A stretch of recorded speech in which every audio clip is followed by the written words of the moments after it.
Hello, a very good evening to you. Welcome to ITV News and to Wednesday night's calendar. Hello, thanks very much for joining us. Here's what's coming up in the next half hour. Our lost generation, the damning report which says children across our region are being failed by a special education system in disarray. It's not just about his education, it's not just about him making friends, it's about his worth and what he feels inside about himself. Fair's fair, the drive to take South Yorkshire's buses under council control and what it could mean for the county's motorists. Sometimes it's the ease of just being able to drive, but not when we've been about sort of 20 minutes now trying to find a parking space. There's just not enough buses. I'd be so late getting into work and have to leave so early. I wouldn't be able to work my hours. A very special souvenir. We're joined by the Batley teenager who went on a family holiday unaware she was pregnant and came back with a family of her own. And Isley does it. Find out why these brave souls are taking a cold water plunge every single day throughout January.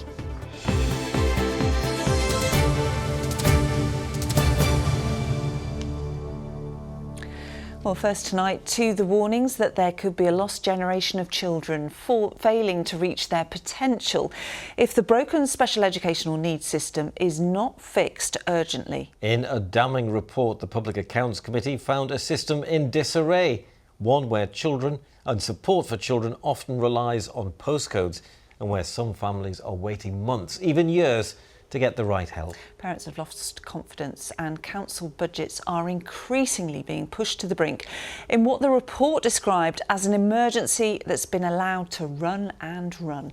Emma Wilkinson reports. Are you trying to get that light? Phoenix is curious and intelligent, but cerebral palsy means he has some complex needs his mum always argued could not be met in mainstream school. But still, that's where he was initially sent. He can't get into the classroom, his wheelchair can't fit round things, there's no changing places toilet, there's no hoists. Callie has fought for around 2 years to get Phoenix a place in a special school. He has recently finally been offered one, but not until September.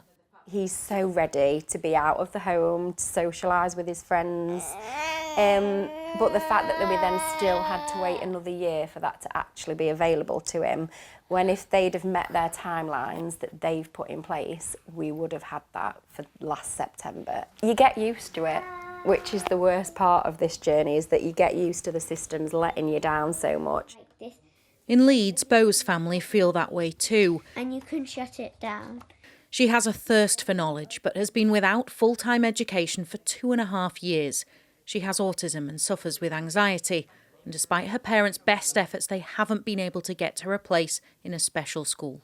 They didn't recognise her needs, even though we were screaming, saying these are her needs. Bo was literally wetting herself and screaming, and we were having to pull her from up the top of the stairs and manhandle her into the car. And I just said to Tessa, I cannot do this to my child anymore. Bo's already saying now, but Mummy, I've missed so much of school.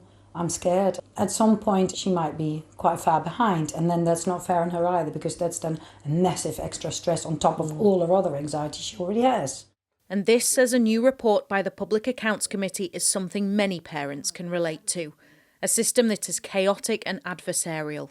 It said the amount of time parents have to wait for decisions is a postcode lottery, and when decisions are appealed, tribunals find in the parents' favour 98% of the time. We're getting the worst of all worlds at the moment. We're getting a failing system, failing this lost generation of children, yet it's costing us a huge amount of money, 10.7 billion. It's putting 66 local authorities at financial risk, and the situation is getting worse, much worse, every year.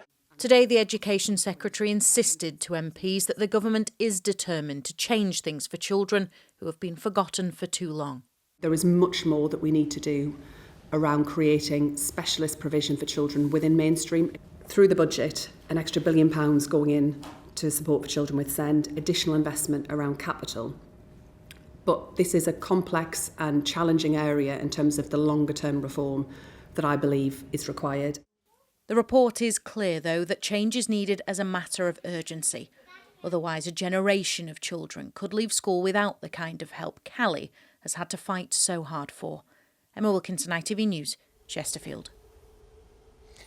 Next tonight, could motorists in South Yorkshire who, like everyone else, already pay their road tax, be facing the prospect of even heftier bills simply to drive on some of the county's roads? So-called road charging is one of the ideas floated by officials who want to encourage more people to ditch their cars and take the bus instead. Other possible ideas include charging firms if they have workplace car parks and making more roads bus only. And it's all as civic leaders look at how they'll pay to improve bus services if they take control of them under new powers. From Sheffield, John Hill reports. All aboard and fares please. The 95A is off on its circuit of Sheffield. And passengers like Rachel and Mum Hazel would like better services, better buses. It's got to be more frequent, better timetables, consistency throughout the year, not just certain times of the year. They're very hit and miss at the moment, but yeah, they're not the most reliable service. Complaints like these about poor punctuality and frequency of services are nothing new.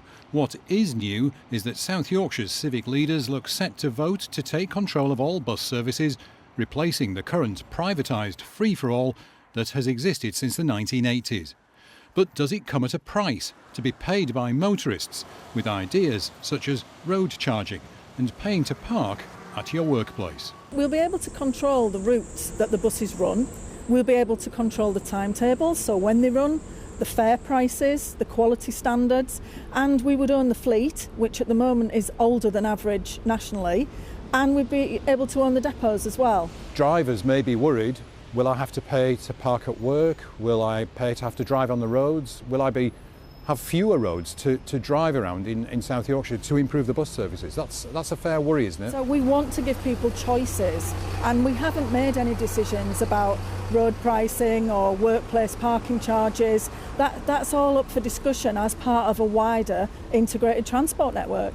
But for Elaine Bird's optician business right opposite Sheffield Council's HQ, making it hard and costly for people to come into the centre by car is hitting some of her most vulnerable clients. People ring us up and they say, I'm very sorry, we'd love to come, but we can't come because we can't access the city centre safely and easily or cheaply, because obviously parking can be expensive. They're finding access to the city centre less and less easy. I do sometimes need my car because I'm a single parent, so I need to be able to take my child to school, and then there's just not enough buses. I'd be so late getting into work and have to leave so early, I wouldn't be able to work my hours. Sometimes it's the ease of just being able to drive, but not when we've been about sort of 20 minutes now trying to find a parking space, so yeah. It's probably quite a good idea that they're trying to get people to use the buses, because then you'd be smack in the middle of town and everything is on hand then. Well, very few people on this particular service today. I don't know what that tells us, but 7,000 people have given their view on the changes they'd like to see in bus services across South Yorkshire. And the deadline for responses is midnight tonight. Whatever happens, these could be some of the biggest changes we've seen for buses in 40 years. John Hill, ITV News, on the 95A in Sheffield. I hope he got off that bus at some I hope he point. caught the right bus. Yeah, you're watching Wednesday night's calendar with Laura Rostron and Ian White. Thanks for being with us. And still to come on the programme, we head out with some cool customers on their month-long mission to take an ice-cold dip every day in January. And we lost that icy feel today, temperatures in double digits, feeling very pleasant in any sunshine, but it wasn't blue skies for everybody. Full forecast for the rest of the week a little later on. Some more news from around the region now, and the jury in the trial of a man accused of murdering a rival gang member in Leeds has retired to consider its verdict. Rani Wilkes, who's 23, is alleged to have stabbed 18-year-old Jamie Meir after the teenager and a 16-year-old boy were dragged out of a taxi by a group of men in Armley in March 2023. Leeds Crown Court has been told they were members of warring drug gangs. Wilkes denies murder and attempted murder and 2 counts of carrying a bladed article. Cash-strapped Bradford Council has asked permission from the government to put up taxes on residents by up to 15%. It submitted a request to consider council tax rises ranging from 10 to almost 15%. For those in Band A properties, they could face paying an extra £170 a year. The council kicked off its year as UK City of Culture on Friday and is expected to spend around £40 million on events. But today, the council leader defended its position, saying more difficult decisions need to be made. We're really between a rock and a hard place, really, because obviously we don't want to borrow because it costs the council taxpayer money. And obviously we don't want to put people's council tax up beyond what is normally necessary, because obviously we know that really hurts people's pockets. But we have to make the council financially sustainable for now and in the future. And that's what this measure seeks to do.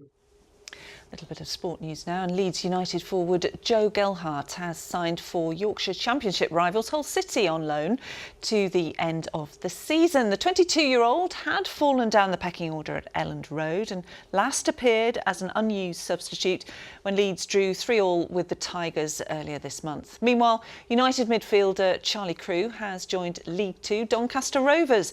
The 18-year-old, who has an international cap for Wales, signed a loan deal for the rest of this campaign. The ITV Evening News will continue at 6:30. Let's find out what's on the programme. Here's Mary Nightingale. Coming up on the ITV Evening News, an unexpected drop in inflation. Will interest rates follow? The rate at which prices rise has fallen slightly to 2.5%. Good news for the Chancellor and potentially for millions of households. Tributes have been paid to the singer and TV personality Linda Nolan, who's died in hospital aged 65. And Conclave is tipped to be one of the big winners at this year's BAFTAs. Find out who else is up for a gong. Do join me for those stories and more at 6:30.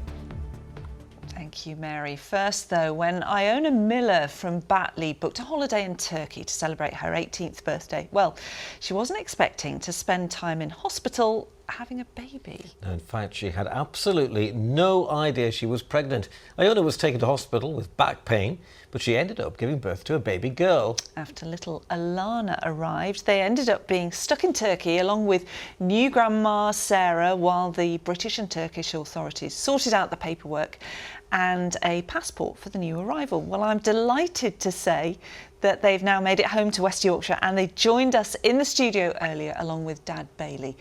I began by asking Iona, after the initial surprise, how she was adjusting to being a mum. Very weird at first, but I think I've just sort of adjusted to it and got on with it.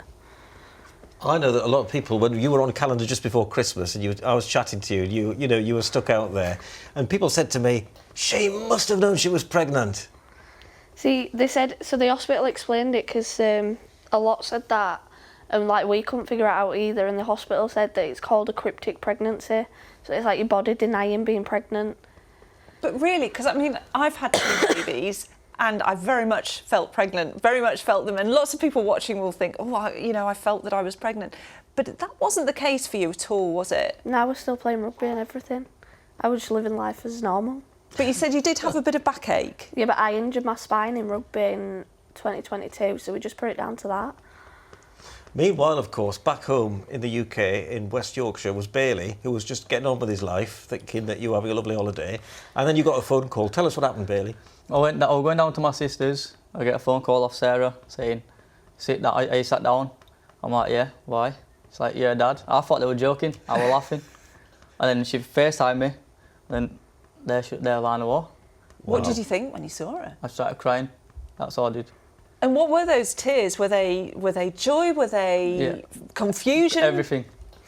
A bit of everything, to be honest. But your rock over there on holiday, of course, was Mum. And I have to ask you, Sarah, what was going through your mind while all this was going on? Because it must have been very stressful. Oh, definitely. I mean, at one point I was wondering, are we going to get home? Aren't we going to get home? And like I say, our Uncle Matthew helped us a lot with the paperwork and did everything like over here side for us. And I did the paperwork over there, got her registered. You saw, of course, obviously you didn't realise that your daughter was pregnant, but then the baby was arriving. So what was going through your mind at that point? I think it was all a bit of a blur, to be fair. And when she said there's a head and she moved the covers, it was like a balloon. Not a head, because she was in the sack. That was very much the first time that you realised that she was actually having a baby, because Oh, hello. She's making a little noise. Because you explained to us that, of course, you didn't understand the language, so they were talking to you in the ambulance. You didn't know what they were saying. So they were telling her that they were going to stop it, and we were thinking meaning the pain, and there wasn't. There was meaning try and stop the labour. So, but just because they were saying stop it, we thought they meant that they were going to try and stop her pain for her. And when you saw this little baby there on the bed, what literally went through your mind? Everything. I think they had to take me out the room, to be fair, to give me some sugar and things, because I just went into shock as well. Yeah. So, but yeah, it were like over emotional joy and not knowing what to do. And because Iona is your baby, isn't she? Yeah. So you've made it home, that's the main thing. And of course, waiting for you back home was Dad. What did you think, Bailey, when you saw your daughter for the first time?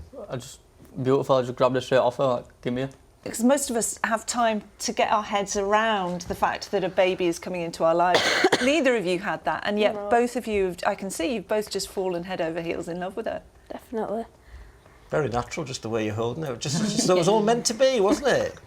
A little Christmas gift. Yeah, definitely. And you've been together for a while as well, haven't you? There she goes. She's absolutely beautiful. Thank you so much for bringing her in to see us. We're so pleased, aren't we? It's been such a treat, to meet hasn't her it? in real life. Thank you, and good luck with the future. Thank you. Thank you. Oh, lovely story. She's gorgeous, isn't she? I know. I'm going to start going, every time you speak. No, I don't think I can remember the last time we had such a cold start to the year. But that hasn't stopped one group of outdoor swimmers from across Yorkshire taking the plunge every day this month. No, the January Daily Dippers, as they've become known, set themselves the challenge in a bid to raise as much money as possible for the homeless charity crisis. And our reporter Amelia Beckett has been out with them as they tackled one of their toughest swim spots, Gaddings Dam near Todmorden. When it takes hammers and axes to even find the water you're about to swim in, you know you're committed.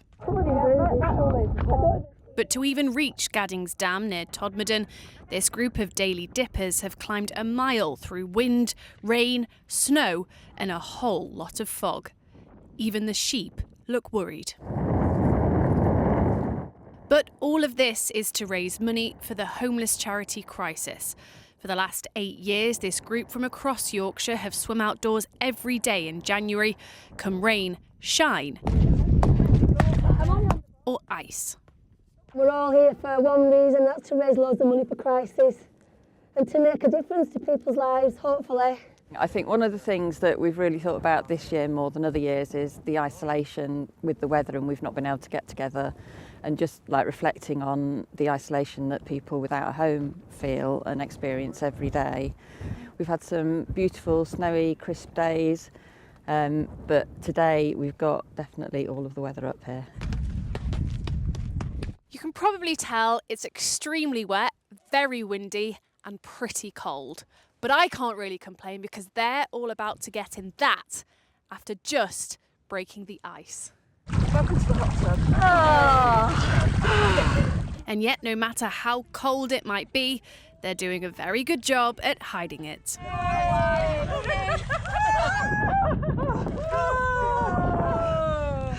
Is that the thickest ice you've ever come across?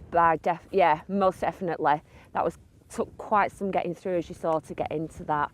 Yeah, but it was lovely once we got in. Worth it? Definitely worth it. Yes, amazing. Feel amazing after that. That was lovely. Bit of a challenge trying to get through the ice. That was very, very thick, but yeah, it was invigorating. It was very cold, but great fun. I've been doing a January Daily Dip for 5 years. I've been swimming for about 12 years. Today was fun. It wasn't a proper swim. We couldn't break the ice. We've got somebody who came without all the kit. But we won't make a drama out of a crisis. Ta-da! But jokes aside, there is a serious note to this brave outdoor pursuit. And halfway through this year's challenge, these determined swimmers are committed to raising as much as possible, whatever the weather. Amelia Beckett, ITV News, Todmorden. Why didn't you volunteer to do that? I couldn't do that. Last time I was there, actually, it was scorching hot. It was a boiling hot day at Gaddings Dam. Yeah, beautiful spot. I know, it gets the weather, doesn't it? Freezing. It really does get the weather, yeah, whatever the weather, rather them than me. I mean, I'm in so much admiration for that. It's so good for you, I know, for your mental health and stuff, but oh my goodness, it looks so cold. Not quite as cold today, was it? But we did have a massive contrast in terms of sunshine and fog. Very foggy start in places this morning, but you can see it sort of melting away very slowly. But for some of us, it didn't really take until the afternoon for those skies to clear. And a very similar story as we head into tomorrow. This was finally therefore around lunchtime today. Big thank you to Lynn. I absolutely adore this shot, especially when you check out the couple with the dog in the bottom left-hand corner. Amazing scape there. A big thank you for sharing. And this was also from Filey, but looking north and west into the clearer skies, you can just about make out a fog bow. It sort of works in the same way as a rainbow, but rather than the raindrops and the light being refracted through it or split through it, it's the water that's suspended in the low cloud. But Bertie doesn't seem too bothered at all, does he? Home Moss, gorgeous, gorgeous shot of the low cloud lifting onto the tops of the West Yorkshire Hills. A big thank you to Sandy Nicholson, and also to Glyn, who has taken a photograph right over the tops of Harden Moor above Bradford. Of course, all the snow has melted now, so everything is pretty soggy. This was last week, an icy topping on the waters. A big thank you to Angie. But yeah, it's all melted now. So what's in store for the next few days? Here's your forecast. Wet by the coast, with a high chance of sun and splashing. TUI sponsors ITV Yorkshire Weather. Yes, when it was nice, feeling so different in those double-figure temperatures across the region today, where we had the blue sky. But yes, there was some mist and fog, and that will redevelop overnight tonight across many places. The emphasis, though, on a lot of dry weather to come, albeit rather cloudy, and turning colder as well as we head into the weekend. We've basically got high pressure migrating slightly eastward, so it's importing continental air as we head into the weekend. But any real rain-bearing fronts are staying to the northwest all the way through until we reach Sunday. So in the meantime, for this evening and overnight tonight, dry, clear. It will be cold and there will be a patchy frost, but the emphasis on that fog. It could be fairly dense and thick, especially down the Vale of York and down into rural parts of Derbyshire and North Nottinghamshire. So tricky driving conditions potentially as we head towards dawn tomorrow. 8:15 and 4:17 are your sun times as we head into Thursday.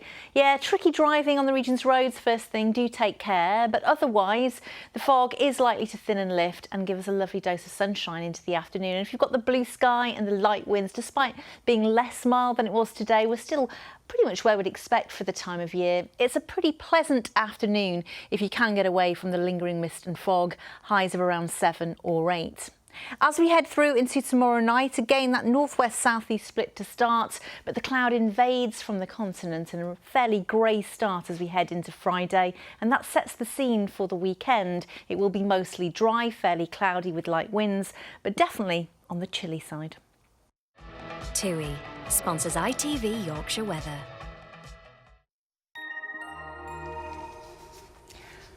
I felt it was really warm this morning. Took the dog out for a walk. Yeah. I'd rugged up, got a big thick coat on, sweating. Yeah, it was too hot. Bit sweaty this morning, but not so much for the weekend. So don't pop it in the wardrobe just yet. Okay. Well, I'm glad you've had a shower. That's all I can say. That's it from us. Have a very good evening. We'll see you tomorrow. Good night. Bye-bye. Bye.